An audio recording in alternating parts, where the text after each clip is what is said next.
अस्सलामुअलैकुम वरहमतुल्लाहि वबरकातुहू। T time with Kashif के साथ मैं हूं आपका होस्ट मोहम्मद काशिफ, और आप सबको अपने आज की वीडियो में वेलकम करता हूं।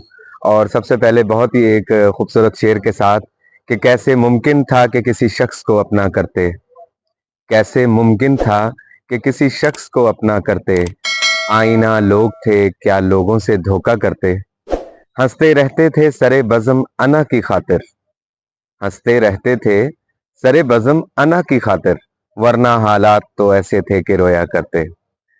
व्यूवर्स, बाज दफा जिंदगी में बहुत ही मुश्किल हालात के साथ इंसान को जो है वो जंग लड़ना पड़ती है, और बाजीगर फिर वही कहलाता है जो इस जंग में जंग का फातेह करार पाता है, जो हालात से बिल्कुल भी नहीं डरता, बल्कि हालात को अपने ऊपर हैवी करने की बजाय खुद उसके ऊपर गालिब आता है। तो जिंदगी, जितनी भी न्यू जनरेशन मुझे देखने वाली है, मैं उनको सिर्फ एक ही बात बताऊंगा कि जिंदगी में कभी भी कोई इम्तिहान आन पड़े, कुछ भी मुश्किल आ जाए, तो उसका मुकाबला जो है वो एक मर्द मुजाहिद की तरह करें। और इसके अलावा सोसाइटी में अगर आपने ग्रो करना है तो सबसे पहले जो बात आती है वो आती है इखलाक। इखलाक इखलाकियात से जो है वो माखूज है, और जितना भी आप देख लें कि जिन लोगों ने तरक्की की है या जो लोग बिजनेसमैन हैं, आप उनके इखलाक चेक करें कि इखलाकियात में वो बहुत आगे होते हैं कि अपने छोटे से भी प्यार करना है, शफकत से पेश आना है, और हमारा इस्लाम भी तो हमें यही चीज सिखाता है। तो इखलाक को इस हद तक हाई लेवल तक आप लेकर जाएं कि लोग आपकी इज्जत करें, लोग आपको आपके नाम से और आपकी शख्सियत से जानने लगें। लोग ये कहें कि ये बंदे का इखलाक इतना ज्यादा बुलंद है कि ये आते जाते जानने वालों को और अनजान लोगों को सलाम करना भी इखलाकियात में ही शुमार होता है। इसके साथ साथ जो है वो आपने कहीं भी ग्रो करना है, भले आप स्कूल में हैं, कॉलेज में हैं, यूनिवर्सिटी में हैं, आप कहीं जॉब करते हैं या आपका बिजनेस है, तो आपको सबसे पहले अपने इखलाक को बेहतरीन करना होगा। इखलाक के फायदे ये होते हैं कि लोगों में आपका एक मेयार बनता है, आपका एक किरदार बनता है, और इसके साथ साथ जो है आप जिंदगी में मजीद आगे अच्छी से अच्छी अपॉर्चुनिटी मिलती हैं। अगर इसी के बरक्स देखा जाए तो आप क्या देखेंगे?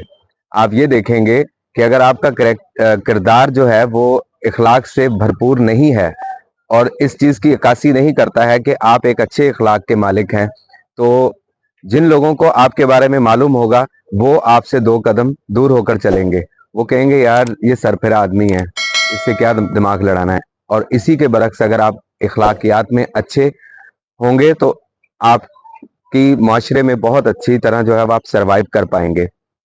हमारा इस्लाम, हजरत मोहम्मद मुस्तफ़ा सल्लल्लाहु अलैहि वसल्लम ने भी हमें इसी चीज़ की तबलीग दी है कि अपने इखलाक को बुलंद करो, क्योंकि इखलाक के बारे में ही सवाल होगा कि आपकी ज़ुबान से, आपके हाथ से किसी को कभी कोई नुकसान तो नहीं हुआ है। तो कोशिश करें कि अपने इखलाक को बुलंद करें, अपने इखलाक को बहुत अच्छा करें।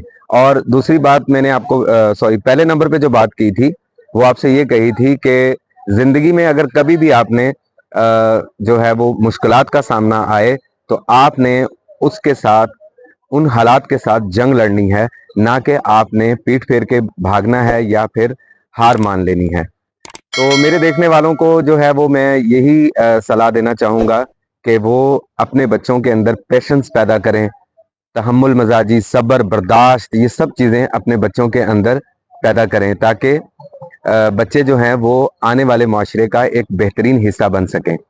और इसके साथ साथ जो है वो आप खुद, जब आप खुद पर इम्प्लीमेंट करेंगे, आप खुद पर जो है ये सब चीज़ें आप इसकी प्रोसेस में आएंगे, तो डेफिनेटली आपको देखते हुए आपके बच्चे भी इन चीज़ों को सीखेंगे। तो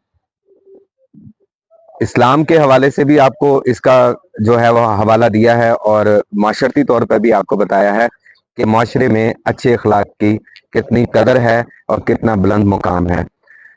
ऐसे तो नहीं कि नबी पाक सल्लल्लाहु अलैहि वसल्लम के ऊपर एक बुढ़िया जो थी वो कूड़ा फेंकती بلند مقام ہے.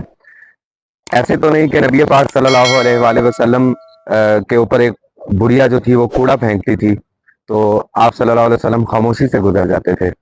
کچھ دن گزرے تو آپ صلی اللہ علیہ وسلم نے دیکھا کہ بڑھیا نے کوڑا نہیں پھینکا تو آپ پریشان ہو گئے. آپ اس کے گھر تشریف لے کر گئے, دیکھا کہ وہ بیمار ہے. آپ نے اس کے گھر کی صفائی کی, اس کو دوائی وغیرہ دی, اس کو پانی بھر کر لا کر دیا. تو وہ بڑھیا آپ کے حسن اخلاق سے متاثر ہو کر اسلام قبول کیا اس نے. تو اپنے اخلاق سے لوگوں کے دلوں میں جگہ بنائیں, یہی آج کا جو تھا وہ ٹاپک تھا. اور باقی چائے پینے کے لیے آج ہم انٹرنیشنل سٹی کے ریسٹورنٹ کیفے اینڈ ریسٹورنٹ میں آئے ہیں اور فریش چائے بنوائی ہے. ایکچولی دبئی میں 3-4 قسم کی چائے ملتی ہے, جس میں سلیمانی ہے اور فریش چائے ہے, سادہ چائے ہے اور بلیک چائے ہے, کافی بولتے ہیں اسے. تو ہم نے آج فریش چائے کا انتخاب کیا ہے. تو جتنے بھی لوگ میری ویڈیو کو دیکھیں تو ہمیں جو ہے وہ دعا میں یاد رکھیے گا. اور انٹرنیشنل سٹی دبئی سے جو ہے وہ آپ کو آج کی چائے کا جو ہے وہ ہم نے احوال بتایا ہے. اور اس کے ساتھ ساتھ آخر میں پھر یہی کہوں گا کہ جس کنٹری میں ہم رہتے ہیں اور جہاں سے ہمارا رزق اللہ پاک نے منسوخ کیا ہے, یعنی رزق کا ذریعہ بنایا ہے, تو ہم اس کے لیے مکمل طور پر دعا گو ہیں. اللہ پاک دبئی کو, یو اے ای کو, ان کے حکمرانوں کو دن رات دگنی چگنی ترقی عطا فرمائے. اور آپ سے آخر میں یہی گزارش ہے کہ آپ میرے چینل کو سبسکرائب کریں اور ویڈیو پسند آئے تو لائک کریں اور کمنٹس باکس میں اپنی رائے کا اظہار ضرور کیجیے. ملتے ہیں نیکسٹ بریک میں, تب تک کے لیے اپنا خیال رکھیے.